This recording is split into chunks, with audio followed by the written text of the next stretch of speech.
Hi, I'm Eva Murphy from Electronic Engineering at IT Sligo, and this is my Leaving Cert Maths Grinds channel.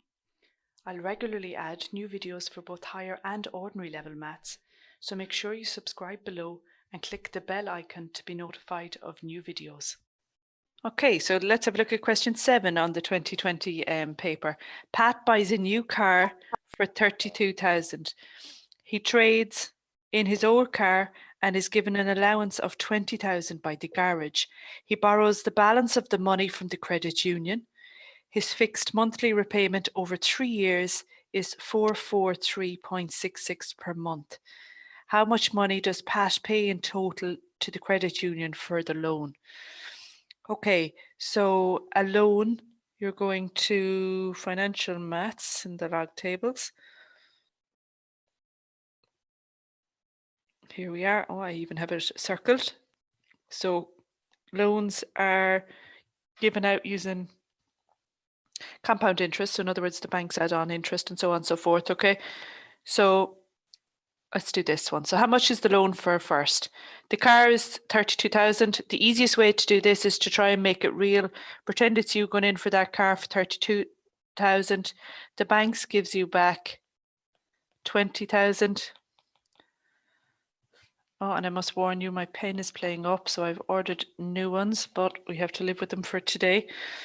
So 32,000 minus 20,000. So we need a loan for 12,000, okay? So he's going to borrow it from the credit union, time.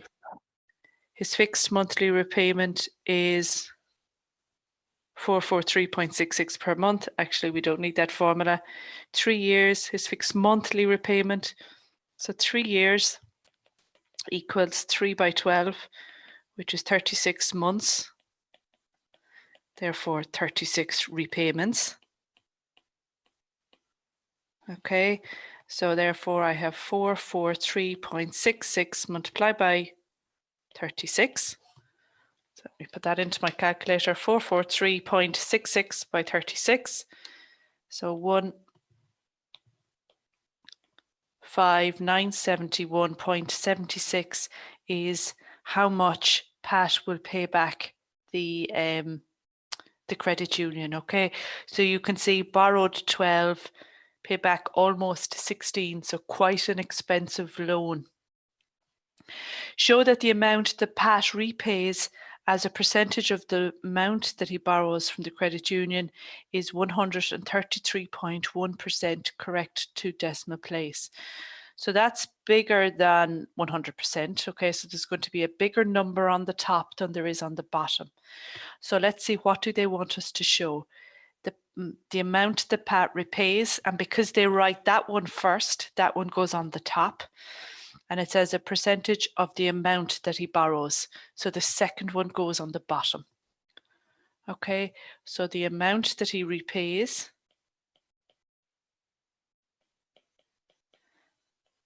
as a percentage of the amount that he borrows. And to convert it to a percentage, you multiply it by 100 or over 100 over 1, whichever way you do that. So I'm hitting the fraction button, 15971.76 over 12,000 multiply by 100 is 133.098, or correct to one decimal point. 133, so correct to one decimal point. That 9 will round the one before it up. Okay, so any of those percentages, the one that comes first is on the top, the one that comes second is on the bottom, and that's the bit that converts it to a percentage. Okay, so that's that shown. That little tick means verified or shown. A sum of money is invested at % per annum compound interest for 3 years. At the end of the 3 years, the value of the investment has increased by 33.1%. Find the value of R. Okay. So it's quite an abstract sum in that I don't know what sum of money was invested. I don't know how much it increased by. I just have percentages and stuff. So students can find this one quite difficult because it's abstract, okay? But it's compound interest formula. So it's that first one that I was talking about at the start of the question, okay? F is equal to P times 1 plus I to the power of T, okay? So let's fill in what we have. We don't have F really, we don't have P really, we don't have 1, we don't have I, because that's what we have to find, okay? And we have T is 3. Okay, now you might say to yourself, surely to God I have more than that if I'm going to solve I. Surely I need to have these two if I have to find I, okay? Now the biggest mistake that's made is that the 33.1% gets put in here, okay? So try not to do that. Try and remember that that I is the annual, the per annum, the annual rate of interest, okay? And it's normally what you're solving for in these kind of abstract questions, okay? So I haven't used this yet, and I need F and P.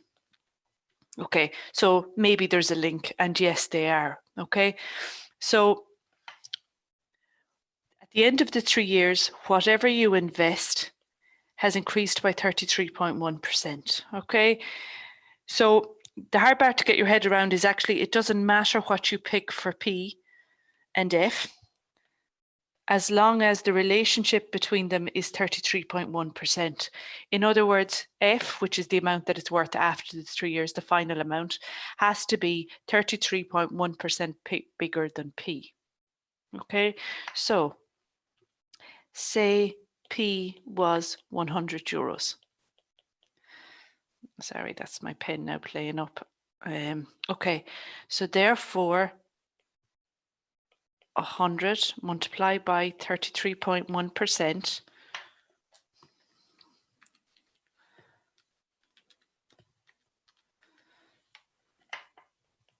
is 33.10. So if I take that 100 and I add on the interest that it would have earned, my final amount is 133.10. Okay, so I can in fact use that for my F and I can use that for my P. So the relationship between them is one is 33% bigger than the other. It takes a little bit of I suppose, a leap of faith to show that that's correct. But I'm going to do it. I'm going to take a couple of examples here now just to show you how that works.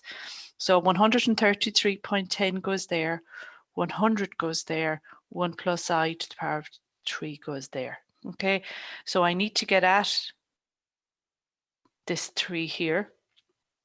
Okay, so let's get rid of the 100 first from that right hand side because I want to get I on its own.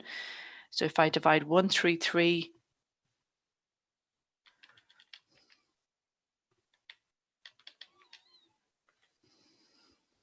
I'm going to get, let me continue this here. I'm going to get 1.331 is equal to 1 plus I to the power of 3. Okay, now how do I get rid of 3? Well, if it happened to be squared, wouldn't you have square root both sides, okay? But it's not squared, it's 3. So what you do is, or what you can do is, you can 3 root it. Okay, so get the 3 root of that, get the 3 root of that. And basically you're matching this number to whatever the power is here. So that the 3 and the 3 root cancel. And you're putting into your calculator 3 root, and you'll see 3 root lies behind the square root sign. So 1.331, and I got 1.1.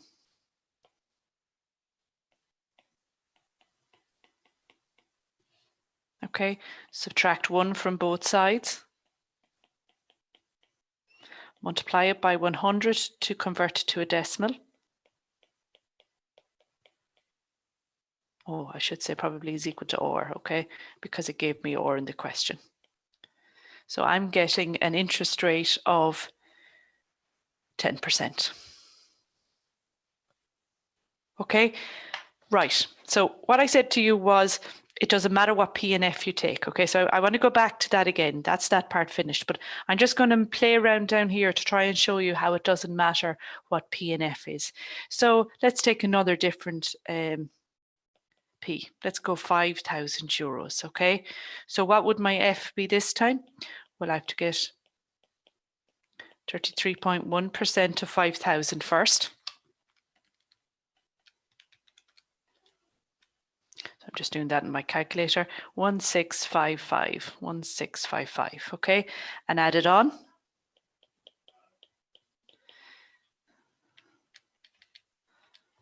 €6,655, okay? So let's put a new F and P into my compound interest formula and see how this one plans out. So I would have 6655 is equal to 5,000 times 1 plus I to the power of 3. Okay, now let's divide across by 5,000 because we need to solve. And if you put 6655 over 5,000, you will get 1.331 being equal to 1 plus I to the power of 3. Okay, which is the exact same line as you got here. And why does that keep happening? Okay, well, this 1.331 ratio that we get, that's the 100% number. So that's whatever you started with. And this 0.331 is your interest rate as a decimal. Okay, so for as long as your F is 33.1% bigger than your T, when you put one over the other, like we've done here on 2 cases, and you divide them, you are always going to get 1.331. Okay, so that's why it doesn't matter what your P and your F is.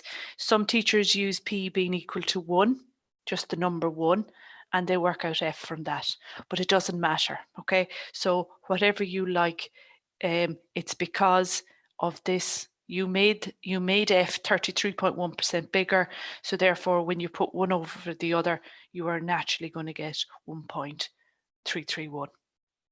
Okay, so look out for that when you're doing these questions to see, can you see that happening? And then you kind of know you're right.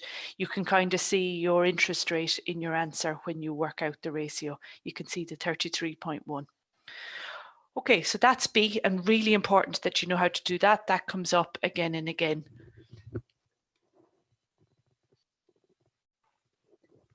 Okay, let's have a look at part C, part 1. It is estimated that the value of cars depreciates at a compound rate of 20% per year. Use this percentage to find the value of Pat's car after 3 years, and it's reminding you that the original price was 32,000. Okay. So depreciation. So back I go to the formula tables again, so where I found the compound interest rate, and if you come down here, you'll find one for depreciation. Okay, so let me ring that one as well. And if we compare the two, you'd see they're actually the exact same, except the plus is a minus. So instead of adding interest on in depreciation, something loses value. So a car loses value, a piece of machinery loses value, and it's normally quite a high value. Okay, so just like the compound interest rate formula, okay, P is what you start with. So it's called the principal in compound interest. It's called the initial value in depreciation, but it's the same thing. F is the final value or the latter value, it doesn't matter. T is the time in years. I is the annual rate of interest as a decimal, okay, or a fraction. Okay, so 20%, therefore, as a decimal divided by 100, you can write it as 20 over 100, or you can write it as 0.2. So let's take down that formula. It's the same as this one with just a minus. So P times 1 minus I to the power of T.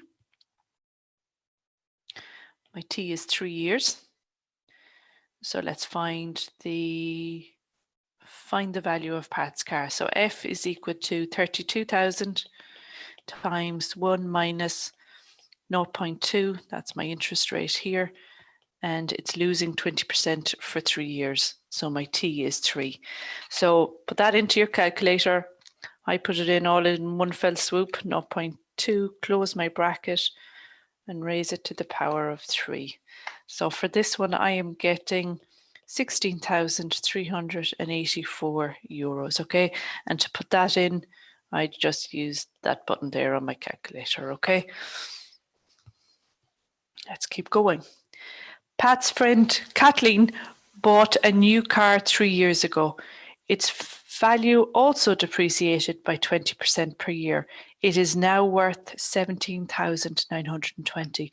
Find the original value of the car. Okay, so we're obviously going to use the same formula, minus I to the power of t, okay, because it said depreciation, okay. Right, now let's fill in what we have. So t is 3, okay. Its value depreciated by 20%. So that's a 0.2 again, because we know that 20% is the same as 0.2. It's now worth, so its final price is 17,920, and we have to find this original value. Okay, so this piece here is just a number. Okay, I haven't worked it out, but it is just a number. So if that was 2p, if I had something as simple as 2 for that number, wouldn't you divide both sides by 2? In other words, the number in front of p. Okay, so that's exactly what we're going to do here. It's just the number is a little bit more convoluted. And of course, you could work out the number if you wanted and then do this. That's no bother at all. So I'm left with 17,920 over 1 minus 0.2 to the power of 3 being equal to p. Okay, so let's put that into my calculator, 17,000. So why don't I work it out? Okay, well, I suppose that's just habit. I'm used, I suppose, of numbers not working out to nice numbers, having loads of decimal places. So instead of having a rounding error, I tend to just do it all in one go, okay? I'm not saying it's a better way to do it. I suppose I'm just explaining why I would default to not working it out and just doing it the way I'm doing it. But we did get a nice round value there of 35,000 euros. So that feels right. If you are interested in technology or engineering, but are not doing higher level maths, why not consider our Level 7 in Electronic and Computer Engineering? This is a 3-year programme that looks at the design and development of embedded electronic systems. These are the medical devices that keeps us healthy, the consumer devices that keeps us entertained, or the controlled systems that keeps us safe on the road. You can then progress on to the Level 8 in Electronics and Self-Driving Technologies, and from there to the Masters. Check out the link below for more information.